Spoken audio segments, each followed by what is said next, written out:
right. I felt like, obviously, the first 10 minutes of the game, we looked like we could play with them.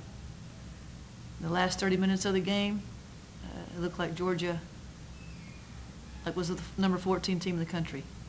I feel confident that Coach Landers got on them at halftime and told them to post up a little bit harder than what they were doing, and they got the ball inside well. But I felt like some of our kids really battled the whole night. And some are still learning to do that consistently. So we're going to play the people that battle.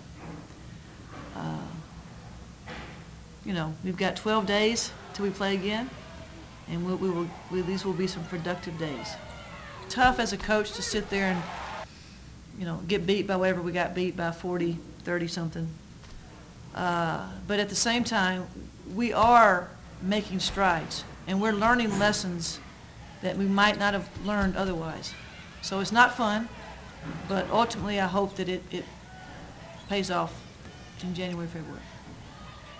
Yeah, but, you know, it's college basketball. Like I played against one of my closest friends, and I consider her a sister, number one, Khalida Miller. But, you know, like when we on that court and our jersey not the same, we just got to keep playing, you know, competitor. Like we got to just fight to win. Yes, because it's just another opportunity for me and my team to get better, you know, for us to see where our weaknesses and where our strengths are. So, you know, it would have been nice to take down a Goliath, but, you know, it's a process, so we got to keep building and learning. Yeah, I mean, but I got to keep fighting through it. Like when I miss a shot, I got to, you know, make something else happen for my teammate, get back, you know, box out, rebound. I mean, all my shots are not going to fall, or all our shots are not going to fall, but it's just like we just got to get it somewhere else. On the other hand, I felt like there was a stretch where Georgia just killed us on the glass, just offensive rebound after offensive rebound. So, you know, that's part of the growth, the maturation of this program is our players got to understand that there is a college pace to shooting. You know, it's one thing to shoot it, I'm trying to make every shot in practice, so I'm going to shoot it methodically, versus when you have a hand coming at you and shooting it at a college pace, and that's something that these guys are still learning. Fun for me to play Georgia because he's still the coach there. You know, I can't imagine someone else being the coach there and having that same feeling that it is, you know. But it is. We've played them so many times. I can't even count how many times it's been. So yeah, I mean, obviously at Arkansas and Florida, it was SEC, so they would come. But you know, when I was at Austin Peay, it was there, and then having them come here, I think is good for you know, basketball in the state of Georgia in general. You know, and it's credit to him that he will come and play us as well.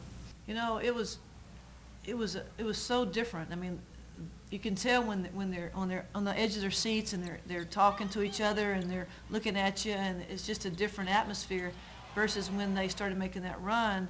They're like, you know, sitting back a little bit, looking around, who's gonna do it. It was like night and day in terms of the way they approached the first 10 minutes, and you could just see it happen before your eyes on the floor and in timeouts, you know, and that's what baffles me. I mean, when you're Mercer and you're playing Georgia, man, you just gotta let it all out.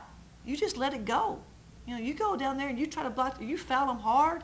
You sprint back. You take it hard to grit your teeth and take them up with you. You know, and that's how you compete on every play.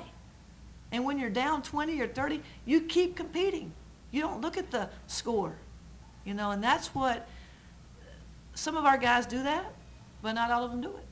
You know, and that sometimes baffles me when that happens.